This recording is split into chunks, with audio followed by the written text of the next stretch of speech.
ऐसा कोई भी मैराथन क्लास आपका नहीं होगा जो मैंने देखा नहीं। फाइटर कैप्सूल सीरीज भी मैं देखता था, लेकिन आपके उस मेथड से बहुत हेल्प हुआ सर। मतलब वैसा कोई वीडियो तो है नहीं यूट्यूब पे शायद, तो आप ही का अकेले का है वो विदाउट डायग्राम वाला, तो उससे बहुत हेल्प हुआ। कोडिंग डिकोडिंग जो था आपका, वो मैंने पूरा ही आपसे किया है। ब्लड रिलेशन का हो गया, अल्फाबेटिकल अल्फा न्यूमेरिक जो था वो हो गया, वो पूरा आपसे मैंने किया है। और आपके वीडियो से मतलब बहुत प्रैक्टिस की है मैंने। ये तो सर मैंने अभिजीत मिश्रा सर को फॉलो किया है। और इंटरव्यू तो मतलब मैं बोलता हूँ आप उन्हीं से सिर्फ कीजिए, बेस्ट है। मतलब आप इंटरव्यू फोड़ दोगे। बहुत मैसिव कंट्रीब्यूशन है मेरे सक्सेस में सर का। हेलो एवरीवन, स्वागत है आप सभी का एक बार फिर से आपके प्यारे पुनीत सर की क्लास में। और आज हमारे साथ है राहुल घोष, कोलकाता से। 24 साल की छोटी सी उम्र में चार चार एग्जाम क्रैक करने वाले राहुल घोष से सीधा मिलते हैं और बात करते हैं कि कैसा रहा उनका सफर। तो सबसे पहले कॉन्ग्रेचुलेशन राहुल, चार चार एग्जाम थैंक यू निकाले सो तो मच भाई सर। कैसा लग रहा है, पहले तो ये बताओ। बहुत बढ़िया लग रहा है सर। मतलब बोल नहीं सकता वर्ड्स में, बहुत खुश हूँ। तो मतलब चार एग्जाम निकाले यार, मतलब लोग एक नहीं क्रैक कर पाते, चार चार एग्जाम। और जहां तक मैं गलत नहीं हूं तो SBI PO, IBPS PO, IBPS clerk और आरआरबी का कौन सा, क्लर्क। क्लर्क। RRB clerk. तो चार हाँ चार सर। एग्जाम निकालना मतलब it's not a cake walk. तो बहुत कुछ सीखने को मिलने वाला है आपकी बातों से शायद बाकी एस्पिरेंट को। तो सबसे पहले कुछ भी अपने बारे में बताना चाहो कि कहाँ से स्कूलिंग की, या फैमिली में कौन कौन है, या कोई इंसिडेंट जिसकी वजह से आप बैंकिंग सेक्टर में आए, या कुछ भी जो आप शेयर करना चाहें। सर तो मेरा पूरा नाम राहुल घोष है। मैं कोलकाता से हूँ। और मैंने स्कूलिंग केंद्रीय विद्यालय से किया है, काशीपुर। और मैंने अपना graduation BSc computer science honours में किया है। और उसके बाद मैंने एक एग्जाम था निमसेट, मैंने वो दिया था, जहाँ मुझे एमसीए मिला था एनआईटी पटना में। ओके। लेकिन कुछ प्रॉब्लम्स था तो मैं डीवी में नहीं जा पाया। तो उसके बाद ही मैंने सर्च करना चालू किया कि क्या एग्जाम जल्दी मिलता है, मतलब कुछ तो जॉब चाहिए था। तो फिर देखा बैंकिंग है जो कि 6 महीने में एकदम प्री टू ज्वाइनिंग हो जाता है। तो फिर से मैंने वहां से 2021 के एंड से चालू किया अपना प्रिपरेशन। और ये मेरा सेकंड अटेम्प्ट है। 2021 में शुरू किया था? एंड में एकदम। 21 के एंड तो 22 23, 22 ही पकड़ लीजिए, हाँ वो। हाँ 21 के मतलब मतलब 22 मान लो, अक्टूबर 22, ऐसा। हाँ 22 22 और 22 23। मतलब आपको 22 और 2 साल 23। लगे, और फिर 2 साल जब लगे तो फिर चारों एग्जाम उड़ा डाले। तो ये दो हाँ सर। साल 2 साल कैसे लगे? मतलब अब तो देखो, जो बच्चा आज देखेगा उसको तो ये दिखाई हम्म। देगा कि मतलब इंसान को तो अच्छा अच्छा दिखाई देता है ना, कि हम्म। मतलब उसके पीछे की मेहनत स्ट्रगल नहीं दिखता, हमें भी वो नहीं दिखता, या बाकी बच्चों को भी नहीं दिखेगा। तो वो मुझे बताओ, वो 2 साल की जर्नी कैसे रही, और उस 2 साल की जर्नी में क्या डिफिकल्टी फेस करने को मिली, और तब वाले राहुल में और अब चार एग्जाम वाले राहुल में क्या डिफरेंस है जो आपने फील किया है। सर पहले तो पिछले साल मैंने जैसे आरआरबी पीओ दिया था, उसमें मेरा प्री नहीं हुआ था। क्लर्क में भी मेरा प्री नहीं हुआ था। आईबीपीएस क्लर्क में भी मेरा प्री नहीं हुआ था, तीनों में मेरे प्री नहीं हुए थे। 2022 आईबीपीएस की पीओ बात में कर रहे हैं मेरा ना आप? 2022 22 की। की बात कर। हाँ। 22 की बात कर रहा हूँ। और ऐसा नहीं था कि बहुत मार्जिन से रह गया था, वो 1-2 मार्क्स ऐसा कुछ था। ओके। मतलब आईबीपीएस क्लर्क में मुझे अभी भी याद है 0.5 मार्क्स था। और आरआरबी क्लर्क पीओ में भी 1-1.5 मार्क्स का था, प्री नहीं निकला था मेरा। फिर आईबीपीएस पीओ मेरा निकल गया था, लेकिन इंटरव्यू में कुछ मार्क्स की वजह से नहीं हुआ था। जैसे मुझे 72 ऐसा कुछ मिला था, मुझे 75 चाहिए था गिवन माई मेंस मार्क्स, मुझे वो याद है, तो वो नहीं हुआ था। एसबीआई क्लर्क मेंस भी नहीं हुआ था। और एसबीआई पीओ फाइनल में इंटरव्यू भी दिया था, मुझे 12-13 मार्क्स अबव कट ऑफ भी मिले थे एसबीआई पीओ के मेंस में। लेकिन इंटरव्यू में मुझे 50 में 36 मिला था, तो ओके। वहां मुझे 41 लगता, या 40 या 41 ऐसा कुछ, तो नहीं ओके। हुआ था फाइनली। तो कोई भी नहीं निकला था। तो बेसिकली मैंने जो देखा था मेरा, मतलब मेंस में तो चलिए आईबीपीएस मतलब दोनों में ही ठीक ठाक मार्क्स अबव कट ऑफ थे, लेकिन इंटरव्यू में मैं थोड़ा लैग कर रहा था, राइट। इंटरव्यू में थोड़ा मैं लैग कर रहा था, और मेंस में भी कुछ मार्क्स कम रह जा रहे थे। तो मैंने अभी जो फिगर आउट इस साल जो मैंने किया, मैंने देखा कि मेंस में जो मेन गेम है वो इंग्लिश और सीए का ही है मेन। क्योंकि रीजनिंग और क्वांट का जो लेवल आ रहा है वो मतलब बहुत टफ है, एक्सट्रीमली टफ है। तो आप उतना नहीं कर पाओगे। तो आपको अगर मार्जिन क्रिएट करना है तो सीए बहुत इंपॉर्टेंट है। बहुत। इंटरव्यू तो चलो है ही बहुत इंपॉर्टेंट, लेकिन वो थोड़ा सब्जेक्टिव है, अनप्रडिक्टेबल है। बिल्कुल। आप जितना भी अच्छा दो, अगर मार्क्स नहीं देना चाहते तो नहीं मिलेगा। लेकिन सीए और इंग्लिश बहुत इंपॉर्टेंट है, डिस्क्रिप्टिव भी इंग्लिश में आता है। बिल्कुल। तो ये तीनों मैंने अच्छे से किया। तो वही डिफरेंस है कि पिछले साल मैंने सीए उतना अच्छे से नहीं किया था। मैं थोड़ा कंफ्यूज था क्या करूं क्या नहीं करूं, क्योंकि बहुत लोग बोलते हैं 2 सोर्स फॉलो करो, 3 सोर्स करो, लेकिन समझ में नहीं आता था क्या करूँ? तो सीए में थोड़ा लैगिंग था और थोड़ा हाँ, कैलकुलेशन स्पीड भी मेरा कम था और इंटरव्यू मैंने एकदम प्रिपेयर नहीं किया था। वो बहुत बड़ा मेजर डिफरेंस है। मैंने मेंस के बाद 1 महीना पहले पूरा इंटरव्यू पढ़ा। मुझे बैंक के बारे में कुछ नहीं पता था। करंट सेविंग्स का बेसिक डिफरेंस मुझे ठीक से पता नहीं था। वो मैंने किया कवर अप 1 महीने में काफ़ी, लेकिन वो नहीं हो पाया इवेंचुअली। तो वही मेरा डिफरेंस था पिछले साल का कि इंटरव्यू मैंने बहुत लेट स्टार्ट किया और इंग्लिश सीए में कम फोकस किया था। मतलब कुल मिला के आपने जो आपको लगा कि यार इन 2 सब्जेक्ट में कहीं न कहीं अगर मैं बेहतर कर लूँगा तो डिफरेंस क्रिएट कर सकता हूँ बाकी कॉम्पिटिटर के तुलना में। क्योंकि जी हाँ, इंग्लिश रीज़निंग और मेरा सही मैथ था, इंग्लिश सही री था, लेकिन थोड़ा और इम्प्रूव करना था क्योंकि वो मेरा स्ट्रॉन्ग है। तो अगर स्ट्रॉन्ग है तो उसमें और मैक्सिमाइज़ करना था मार्क्स वो। ओके, और सीए मेरा ठीक-ठाक था, उसमें भी मैक्सिमाइज़ करना था। स्पेसिफिकली इंटरव्यू में मेरा फोकस था कि वो ठीक करूँ। वो अच्छा हो, सही बात है। तो जीए की हुँ। तैयारी आपने किस तरीके से की? ज़रा बताइए कुछ बताइए आप जीए की तैयारी के बारे में? जीए तो सर मैंने अभिजीत मिश्रा सर को फ़ॉलो किया है। तो उन्होंने फॉलो किया है और बैंकिंग अवेयरनेस भी मैंने उनसे पूरा किया है और मैं क्या बोलूँ सर मेरा इस बार आईबीपीएस मतलब मेंस में मार्जिन बहुत कम था, लेकिन मुझे इंटरव्यू में 86.43 मिला है, मैंने कैलकुलेट किया। तो मतलब मैं सर को कितना थैंक्स बोलूँ मुझे पता नहीं। एसबीआई भी इंटरव्यू मेरा बहुत अच्छा गया और क्या होता है ना मैंने इस साल जो देखा, पिछले साल भी देखा था लेकिन उतना नोटिस नहीं किया था। सीए में ना बैंकिंग अवेयरनेस के क्वेश्चंस आते हैं स्टैटिक। ये सिलेबस में तो दिया है, लेकिन जनरली मैंने देखा था 2-3 आते थे, वो नेग्लिजिबल होते थे, वो समझ नहीं आता था कि स्टैटिक क्या हुँ, है। इस साल मैंने जैसे एसबीआई क्लर्क मेंस भी दिया है, मेरे शिफ्ट में शिफ्ट 1 था, मिनिमम 11, 12, 13 क्वेश्चंस तो आ ही थे बैंकिंग मतलब बैंक स्टैटिक बैंकिंग के। स्टैटिक हाँ। तो इन मैंने इंटरव्यू पूरा सर से किया था। अरे पूरा वाह! मैंने सर से किया था, तो उससे मेरा सीए में भी हेल्प हुआ और इंटरव्यू तो मतलब मैं बोलता हूँ आप उन्हीं से सिर्फ कीजिए, बेस्ट है। मतलब आप इंटरव्यू फोड़ दोगे। गिवन कि आपका लक खराब नहीं हो, अगर ऐसा कुछ उल्टा-फुल्टा एकदम बैंकिंग का कुछ ना ही पूछे तो वो अनप्रेडिक्टेबल है।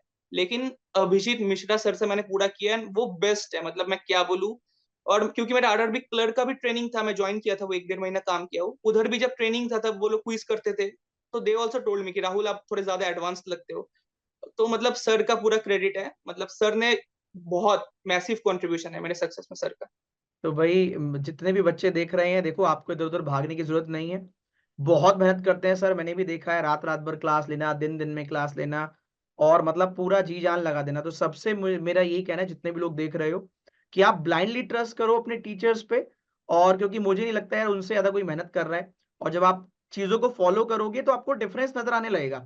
तो वेरी गुड और हैट्स ऑफ है अभिजीत सर के लिए और सारे सर्स के लिए जो भी मेहनत कर रहे हैं आप लोगों के लिए। तो कांग्रेचुलेशन अभिजीत सर को भी, है ना? तो एक बार जितने भी लोग देख रहे हो अभिजीत सर को क्लैपिंग कर देना उनके लिए। और आप मुझे बताइए मैथ्स आपका कैसा था और मैथ्स के लिए आपने क्या-क्या चीज़ें की? और मैथ्स में बच्चा जब तैयारी कर रहा है तो उसको कैसे क्या चीज़ों का ध्यान रखना चाहिए एज़ अ एस्पिरेंट? मैथ्स में तो सर मैं बोलूँगा जो मैंने गलती नहीं थी शायद जो भी है, मैंने किया था कि मैं एक साथ 2-3 टीचर को फ़ॉलो कर रहा था। तो वो मेरे लिए सही नहीं था क्योंकि ओके, मेथड्स अलग होते हैं ना। अब एग्ज़ाम में क्या होता है कि सारे मेथड्स आपको एक साथ क्लिक करेंगे। तो आप कौन-सा चूज़ करोगे वो चूज़िंग में आपका टाइम चले जाएगा और आपका मतलब 1-2 क्वेश्चन अगर गलत मतलब टाइम कंज़्यूम हो गया, तो वो डोमिनो इफ़ेक्ट क्रिएट हो जाता है, पूरा पेपर खराब हो जाता है। तो मैं बोलूँगा मैथ्स आप एक ही जन को फ़ॉलो कीजिए। प्रैक्टिस तो आप कहीं से भी कर सकते हो, लेकिन कॉन्सेप्ट्स सीखने के लिए, क्लियर करने के लिए एक ही टीचर को फ़ॉलो कीजिए, ताकि आपको मेथड क्लियर हो और इतना सारा मेथड्स आप मत देखिए। हाँ, सीखने के लिए आप सीख सकते हो, कि ये भी होता है, वो भी होता है, कॉन्सेप्ट क्लैरिटी के लिए। लेकिन आप जब सॉल्व करोगे तब एक ही मेथड से करना या चलिए 2 मेथड से जो कि लेकिन मैं बोलूँगा एक ही सर से स्टिक कीजिए, 2-3 सर बिल्कुल, मतलब मैथ्स के लिए तो नहीं, क्योंकि वो नहीं हो पाता, क्लिक नहीं होता और आप सोचते हो एक लगाओ मेथड नहीं काम किया, दूसरा लगाओ, तीसरा लगाओ, वो परम्यूटेशन कॉम्बिनेशन एग्ज़ाम में तो होता नहीं। मॉक में तो चलो घर का कम्फर्ट होता है, हो जाता है, कॉन्फिडेंस होता है। उधर प्रेशर में नहीं हो पाता। तो मैथ्स में बोलूँगा एक ही सर को पकड़िए, कॉन्सेप्ट क्लैरिफाई कीजिए, प्रैक्टिस आप कहीं से भी कर सकते हो, वो करिए। बिल्कुल। क्योंकि देखो मॉक में ना वो प्रेशर नहीं रहता, मॉक खराब भी हो जाएगा तो जॉब पे कोई असर नहीं पड़ रहा। लेकिन एग्ज़ाम खराब हो गया तो फिर आपका एक अटेम्प्ट ही खराब हो गया, पूरा साल ही खराब हो गया। तो बिल्कुल आप पूरा, सही पूरा। बोल रहे हो और ये जनरली मैं भी बोलता हूँ, कि ऐसा नहीं कि कोई मुझे फॉलो कर रहा है तो मुझे फॉलो करे। मैं स्टार्टिंग से बोलता हूँ आप अपने इनिशियल स्टेज में जितना रिसर्च करना है कर लो। चाहे मैथ का टीचर बदल लो, रीज़निंग का टीचर बदल लो, जिसका बदलना है बदलिए। लेकिन एक बार आपको लगता है एक बार ट्यूनिंग सेट कर ली, 10 दिन दो, 12 दिन दो, 15 दिन दो, 1 महीना दे लो, अगर टाइम है तो। लेकिन फिर उसके बाद ये बार-बार स्विच करने वाला चीज़ें खराब है, क्योंकि यार जितने भी टीचर्स पढ़ा रहे हैं, सब अपने आप में बेस्ट ही हैं। बच्चे को बेस्ट बनना है, जो भी टीचर जितने भी लोग यहाँ देख रहे हो, अगर आपकी ट्यूनिंग टीचर से मैच कर रही है, चाहे वो रीज़निंग के हो, मैथ्स के हो, इंग्लिश के हो, जीए के हो, ट्यूनिंग मैच कर गई मतलब कि अब वो सब्जेक्ट तो आप छोड़ दीजिए। अब वो टीचर जाने और आपकी मेहनत जाने, क्योंकि मुझे नहीं लगता कोई भी टीचर आपको बीच में छोड़ देगा कि नहीं भैया आधा पढ़ो, आधा भगवान के नाम पे छोड़ दो। ऐसा नहीं होने वाला। तो बिल्कुल सही बोला राहुल आपने। मैं भी यही बोलूँगा कि हाइली रिकमेंडेड है। मैं तो सारे ही सब्जेक्ट में बोलूँगा कि एक ही टीचर फॉलो करिए, रीज़निंग का भी, मैथ्स का भी, जीए का भी, इंग्लिश का भी। इंग्लिश में आपकी स्ट्रेटेजी क्या रही है? इंग्लिश आपकी कैसे इम्प्रूव की आपने, या पहले से ही अच्छी थी? कुछ इंग्लिश के बारे में बताइए। इंग्लिश तो सर मेरा पहले से ही ठीक-ठाक था, तो मैंने वो सिर्फ़ मॉक से किया, मतलब जस्ट मैंने ओके। मॉक किया है। मॉक से ही मैंने प्रैक्टिस किया है और इंग्लिश पे तो मैंने उतना ध्यान नहीं दिया। क्यों, मतलब इंग्लिश मैंने आपको, मॉक क्योंकि इंग्लिश आपकी ऑलरेडी बाय डिफ़ॉल्ट ही अच्छी थी, इसलिए? इसलिए। ओके। और तो आप मॉक वगैरह डिस्क्रिप्टिव लगाते पे थे? मॉक्स वगैरह, हाँ? हाँ, मॉक मैं लगाता था, वहाँ से मैंने इंग्लिश इम्प्रूव किया और जो डिस्क्रिप्टिव था वो मैंने चैट जीपीटी से किया, मतलब वहाँ मैं देता था कि प्रॉम्प्ट देता था वैसे अकॉर्डिंगली, तो ओके, चैट जीपीटी से मैंने डिस्क्रिप्टिव प्रैक्टिस की और मॉक से मैंने इंग्लिश लिया क्योंकि मेरा इंग्लिश पहले से ठीक-ठाक था, तो मॉक से। ओके। अब आप मेरे को बताइए रीज़निंग का, कि रीज़निंग आपने कैसे किया? और रीज़निंग में हुँ। आपने क्या-क्या इम्प्रूवमेंट की? कैसे इम्प्रूवमेंट की? और मैं बैठा हूँ तो कोई सजेशन अगर आप देना चाहें तो वो भी मोस्ट वेलकम है। कुछ भी आप बताना सर चाहें। रीज़निंग तो मैंने ऐसा कोई भी मैराथन क्लास आपका नहीं होगा जो मैंने देखा नहीं। मतलब मैं कमेंट नहीं करता था क्योंकि मेरा यूज़र नेम बहुत ही अजीबो-गरीब था, तो मैं कमेंट नहीं करता था। लेकिन मैंने आपके मतलब चलो वो पहले आप बताओ, फाइट क्या क्या था, यूज़र नेम क्या था? बता सकते हो?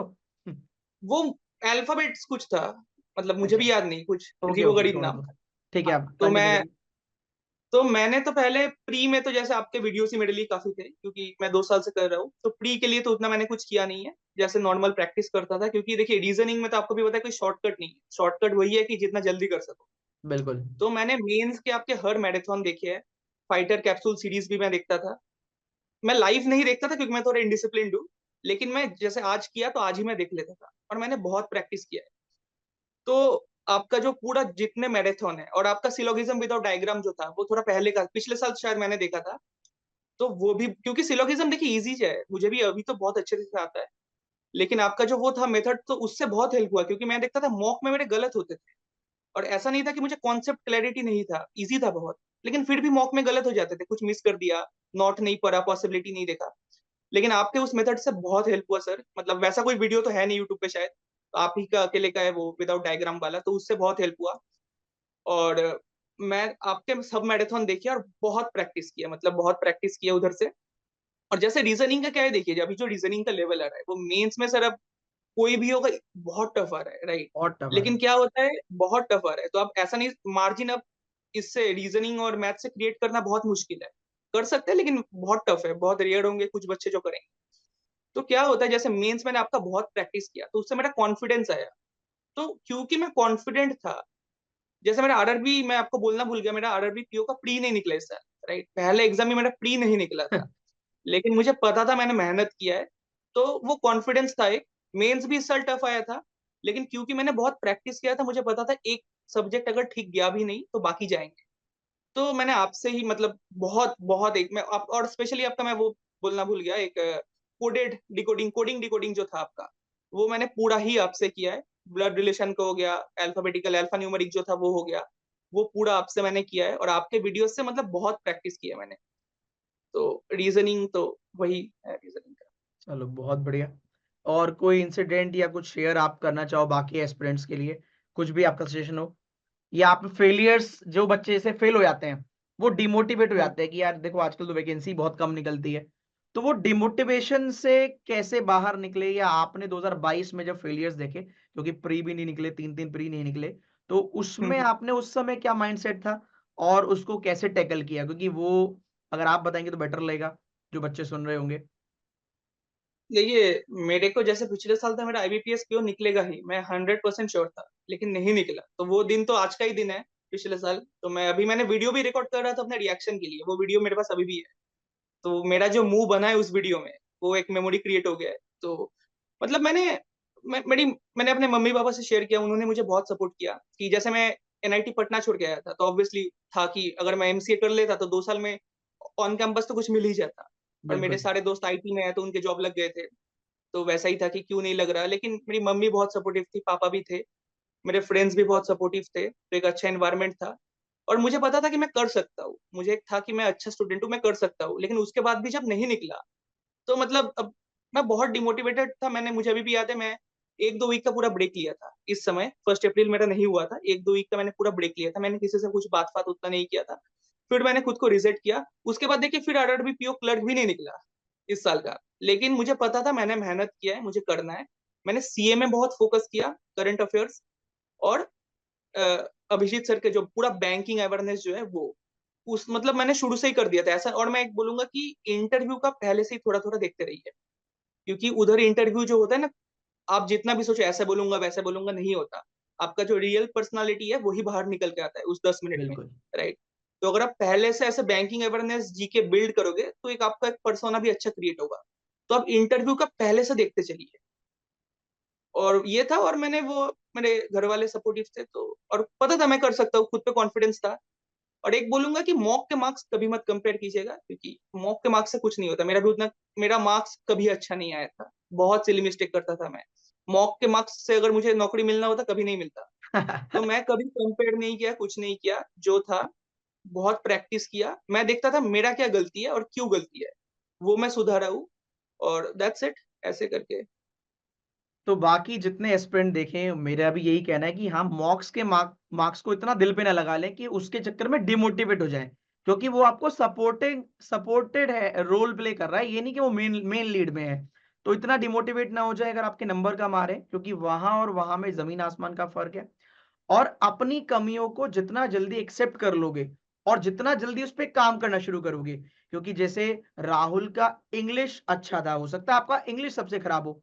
उन्होंने जीए में ज़्यादा काम किया, हो सकता है आपको जीए में अच्छा कमांड हो, आपको रीज़निंग में काम करना पड़े। उन हो सकता है आपको मैथ्स में बहुत काम करना पड़े। तो हर बच्चे के लिए एक जर्नी अलग है, लेकिन रास्ता एक ही है। जो कमियाँ हैं, उसको दूर करना ही पड़ेगा। आपके पास उसमें इफ और बट नहीं होना चाहिए कि हमने चलो ये वाला छोड़ देते हैं, एग्जाम के पास देख लेंगे। चलो पहले प्री निकाल लेते हैं, फिर मेंस देख लेंगे, या पहले मेंस का भी रिजल्ट आ जाए, फिर इंटरव्यू देख लेंगे। वरना आप फिर वापस वही कमियाँ दोहराते रहेंगे और सिलेक्शन में कहीं न कहीं रुकावट आती रहेगी। तो राहुल, बहुत अच्छा लगा तुमसे बात करके और कहीं न कहीं बच्चे को भी मोटिवेशन मिलेगा और बच्चा भी सीख पाएगा कि हाँ यार, इंटरव्यू, क्योंकि एक अच्छा पॉइंट आपने बोला, बहुत बच्चे जो इंटरव्यू को बस ऐसे ही है कि हाँ, मान लेते हैं कि चलो प्री निकल गया, हुँ, मेंस निकल गया, हुँ। इंटरव्यू तो हो ही जाएगा। आपने अच्छे पॉइंट्स रखे कि भाई इंटरव्यू भी अगर आप साथ में करके चलोगे, क्योंकि एंड रिजल्ट तो वो ही है। अगर आपको पीओ की नौकरी लेनी है तो वो तो निकालना ही पड़ेगा। तो अपनी एकदम, तरफ से जो काम सबसे आसानी से हो सकता है, उसको क्यों सबसे डिफिकल्ट बना लेना है? भाई जो यस, काम यस। आसानी से हो सकता है, मतलब आपके पास पूरा साल रहता है। आप थोड़ा-थोड़ा भी कभी-कभी करते रहोगे तो काम चलता रहेगा, आपकी कमांड हो जाएगी। पर आप आखिरी में जागोगे 10-15 दिन में, तो कहीं न कहीं फिर दिक्कत तो आएगी ही आएगी और वैसे भी कॉम्पिटिशन बहुत टफ है। तो बहुत अच्छा लगा आपसे बात करके और यही वजह है कि आपने 4-4 एग्ज़ाम भी क्वालीफाई किए और बाकी लोगों से भी यस, कहना है, बाकी पेरेंट्स से और बाकी फैमिली मेंबर्स से भी, कि बच्चे का सपोर्ट कीजिए, क्योंकि उसको फेलियर्स में आपकी रिक्वायरमेंट होती है। क्योंकि जब वो सफल हो जाएगा तब तो सभी लोग सपोर्ट करेंगे। लेकिन जब बच्चा आज, जैसे आज काफ़ी रिज़ल्ट आए हैं और मेरे पास भी बहुत कॉल आए कि सर पढ़ने का मन ही नहीं है, अब क्या करें? तो मैं यही बोलूँगा, ये वीडियो आपके काम आएगी। ब्रेक लीजिए, अपने आप को वापस बूस्ट कीजिए और फिर से शिद्दत के साथ लग जाइए, क्योंकि आपके और हमारे हाथ में केवल और केवल एक काम है, मेहनत करना। रिज़ल्ट आएगा, डेफ़िनिटली आएगा, अगर आपको खुद पर यकीन है तो, राहुल की तरह। तो राहुल, कांग्रेचुलेशन वन्स अगेन और मैं थैंक यू जल्दी से सो मच कोशिश सर, करूँगा कि बहुत-बहुत आप शुक्रिया। जल्दी से आपके ट्रेन की टिकट कन्फर्म हो जाए और आप 7 तारीख को हाँ सर, हाँ दिल्ली सर। आएँ और वहाँ मिलके ज़रूर फिर सर, ज़रूर। पार्टी करते हैं। तो विश यू ऑल द और very thank you so best. Much आप सर, आपका और अभिजीत सर का बहुत बड़ा कंट्रीब्यूशन था। तो थैंक यू सो मच, और 7 तारीख को कोशिश करते हैं, वरना कभी ना कभी तो मिलूँगा ही मैं आपसे, बिल्कुल, ज़रूर। बिल्कुल। ऑल द वेरी बेस्ट हुँ, भाई, all the very best. Thank you so much thank you, sir. Bye bye, take care.